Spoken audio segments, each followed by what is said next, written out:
तो स्वागत है आपका अपने YouTube channel education with Sanjeev में। मैं आपको आज बताने वाला हूं, सभी बच्चे परेशान हैं कट ऑफ को लेकर। भाई आपने इतनी वीडियो देख ली, शायद मैं क्या ये बताऊं आपको। मैं ये कह रहा हूं कि वीडियो देखना बंद करें, सिर्फ एक वीडियो फाइनल देख लीजिए कि आपको कहां टिकना है।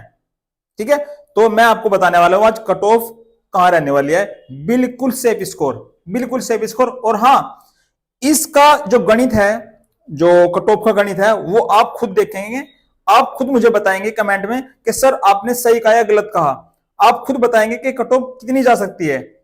मैं आपसे इसका गणित कराऊंगा सोल्व। बिल्कुल भी आपको डरने की कोई जरूरत नहीं है, आप सीधा वीडियो पढ़ते हैं। सबसे पहले आप ये देखिए, मुझे ये बताइए 2019 का जो पेपर हुआ था हमारा, उसके अंदर जनरल का जो कट ऑफ रहा था वो कितना हुआ था सर? ये हुआ था 185। ठीक है, ओबीसी का 172.32 और एससी का 145.39।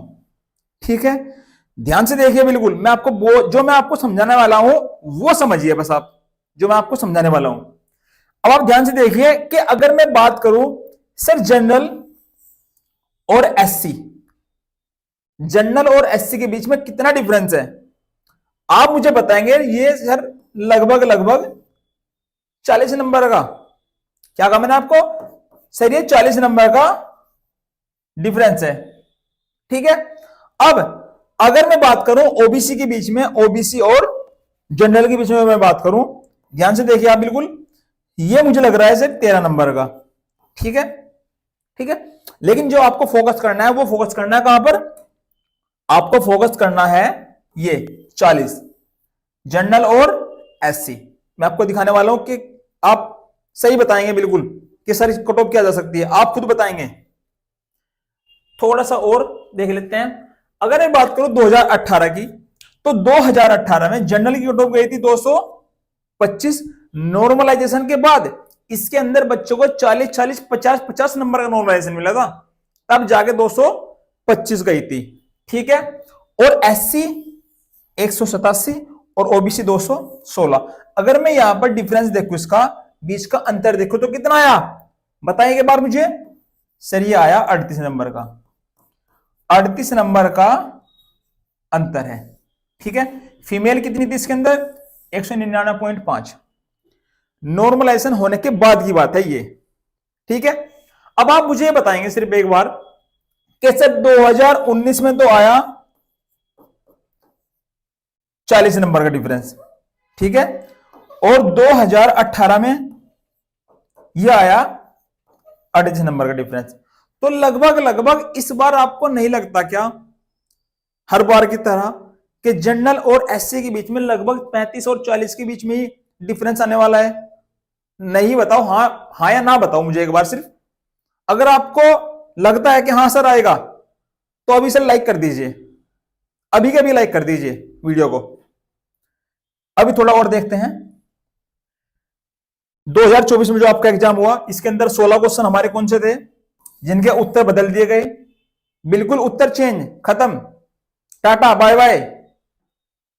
25 क्वेश्चन ऐसे थे जो कि हमारे कैंसिल कर दिए गए, निरस्त कर दिए गए, बिल्कुल। और 29 क्वेश्चन हमारे कौन से थे जिनके एक से अधिक आंसर थे, यानी कि जिनके 2 आंसर सही थे। जैसे कि एक 23 तारीख को जो एग्जाम था, उसकी सेकंड शिफ्ट में एक क्वेश्चन था हमारा। कौन सा क्वेश्चन था? कि कानन का पर्यायवाची क्या है? ऑप्शन उसके अंदर जिसने लगाया बच्चे ने 1 वो भी सही था, और जिस बच्चे ने लगाया अरण्य वो भी सही था, दोनों सही थे। तो इन दोनों को सही कर दिया गया, टेंशन की कोई जरूरत नहीं है। अब आप मुझे सिर्फ इतना बताएं कट ऑफ क्या जा सकती है मेरे हिसाब से। तो देखो, मैं अगर अपना बताऊं कि बच्चों से मैंने बात की, लाइब्रेरी में जाकर मैंने बात की बच्चों से। बच्चे वीडियो में आने के लिए, और ग्राउंड रिपोर्ट भी मैंने देखी बच्चों को, तो बच्चे वीडियो में आने के लिए अपने नंबर ज्यादा से ज्यादा बताते हैं। जिसके नंबर 200 हैं वो 230 बताएगा, जिसके 180 हैं वो कितने बताएगा? वो 200 प्लस बताएगा। तो आप मुझे इतना बताएं कि अगर मैं कट ऑफ की बात करूं तो जनरल और एससी इन दोनों के बीच में लगभग लगभग 30 से 40 नंबर का अंतर है। ठीक है, तो अगर मैं 2024 की बात करूं, देखो मैं 40 भी नहीं ले रहा हूं, 38 भी नहीं ले रहा हूं, 35 भी नहीं मान रहा हूं, मैं 30 मान रहा हूं। चलो ठीक है, मैंने 30 मान लिया, ये तो कम से कम है। अगर मैं 30 मान लेता हूं, अगर मैं 30 मान लेता हूं, सपोज करो by chance generally cut off 200 पर गई और 30 का डिफरेंस है, तो एससी की कहां जाएगी सर? एससी की तो 170 जाएगी। 170 का मतलब क्या है? जिसके बच्चे के एससी में 85 क्वेश्चन सही है वो भर्ती है नहीं है? लेकिन मैं आपको बता रहा हूं कि 190 से लेकर 195 बीच में जो है ना कट ऑफ रहने वाली है जनरल की।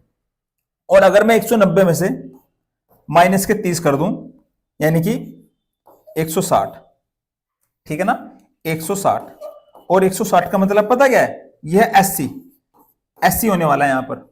160 का मतलब है कि सर 80 क्वेश्चन जिसके सही हैं, जिसके 80 क्वेश्चन सही हैं वो भर्ती हो रहा है। ठीक है, वो क्या हो रहा है? वो भर्ती हो रहा है। अगर मैं 195 की बात करता हूं ज्यादा से ज्यादा, तो फिर 82.5 एससी भर्ती हो रहा है। आप मुझे बताएं इसके अंदर कितनी सच्चाई है? ठीक है, आप मुझे बताएंगे। और गर्ल्स की तो हमेशा कम रहती है। ठीक है, तो गर्ल्स में जो है अगर आपके जनरल में 190 प्लस 190 और 195 के बीच में बनने हैं तो आप रनिंग करते रहिए। रनिंग बिल्कुल भी स्किप करने की जरूरत नहीं है, क्योंकि अगले ही हफ्ते रिजल्ट देखने को आपको मिलेगा। आपको सबको पता लग जाएगा सर कितनी कट ऑफ है कितनी नहीं है। ठीक है, रनिंग बिल्कुल नहीं छोड़नी है। आप सुबह ही उठें और रनिंग करें जरूर। ठीक है, बिना रनिंग के आप रेस नहीं मार सकते यूपी पुलिस की, क्योंकि बच्चे क्या करते हैं, बच्चे स्किप कर देते हैं रनिंग को, सोचते हैं कि चल कर लेंगे सर, कट ऑफ आएगी तो उसके बाद रनिंग कर लेंगे। भाई नहीं होने की रनिंग, क्योंकि टाइम बहुत कम मिलेगा और उसके बाद रनिंग नहीं होगी। फिर आप सोचते फिरोगे सर ये क्या हो गया, ये क्या हो गया। जब भर्ती में जाओगे ना फिर रनिंग करने के लिए, 6 चक्कर लगाने के बाद ये कहोगे काश मेरे अंदर इतनी ताकत आ जाए मैं 6 चक्कर और लगा सकूं। 6 या 8 या 10, 2 चक्कर काटने भारी हो जा भाई, 2 चक्कर नहीं लगने तुमसे अगर तुम रनिंग नहीं कर रहे। तो अभी तो सोच रहे मैं कर दूंगा वो कर दूंगा, लेकिन बाद में नहीं होने की रनिंग। कट ऑफ बहुत कम जाने वाली है, टेंशन बिल्कुल ना ले। एससी की जो कट ऑफ है वो कितनी होने वाली है? एससी और जनरल को आप देख सकते हैं। एससी पर अगर कोई बच्चा 100, अगर कोई बच्चा अरे 82.5 85, यानी कि अगर 85 भी है किसी के, 82.5 से लेकर 85 तक है तो वो सेफ है, बिल्कुल कोई दिक्कत नहीं है। आप रनिंग करिए, कोई दिक्कत नहीं है भाई। अगर सपोज करो 82.5 या 85 वाले का नंबर ना भी आया 1% और वो रनिंग कर रहा है तो उसका क्या ही लॉस हो जाएगा? बताओ मुझे एक बार, उसका क्या ही लॉस हो जाएगा? लेकिन अगर वो रनिंग नहीं कर रहा है और उसका नंबर आ गया तो फिर पक्का लॉस होगा। ठीक है, और अपनी तैयारी करते रहिए। जो एनटीपीसी और आरपीएफ की तैयारी कर रहे हैं वो भी लगातार तैयारी लग रही है। तूफान सीरीज चला रखी है मैंने इसी चैनल पर, उसके अंदर मैं आपको एनटीपीसी, ग्रुप डी और आरपीएफ के जितने भी एग्जाम में पूछे गए क्वेश्चन है 2019 से लेकर 2023 तक, 2022 तक जितने भी एग्जाम आपके हुए हैं वो सारे क्वेश्चन मैं आपको कराऊंगा शिफ्ट वाइज। ठीक है, मिक्स क्वेश्चन और इतनी सरल कैलकुलेशन के साथ करा रहा हूं कि शायद पेन उठाने की आपको जरूरत नहीं पड़ने की, बिना पेन और पेपर के मैं आपको करा रहा हूं। वहां पर आप देख लीजिए, अगर सीरीज का नाम है तूफान सीरीज, बिल्कुल देखें। और मैथ से आपको डरने की बिल्कुल जरूरत नहीं है, वो आप सीरीज एक बार देख लीजिए फिर आपको पता लग जाएगा सर मैथ कितना इजी है। ओके, तो बस मैं आपको यहीं पे समाप्त करता हूं इस चीज को। अब आप कमेंट वगैरह नहीं करेंगे। ठीक है, आप देखते हैं, मुझे पता है कि सर जो भी वीडियो आपके सामने आई कट ऑफ के आप उसको क्लिक कर रहे हैं, आप खामखा जो है ना मतलब ऐसे ही अपना टाइम बर्बाद कर रहे हैं। मुझे कमेंट में सिर्फ एक बार जरूर बताएं कि आपके कितने कितने नंबर हैं, किस शिफ्ट से हैं आप, और आपकी जो कैटेगरी है वो क्या है, फिर मैं आपको रिप्लाई करूंगा। हर एक बच्चे को रिप्लाई करूंगा मैं। ओके, धन्यवाद बहुत बहुत।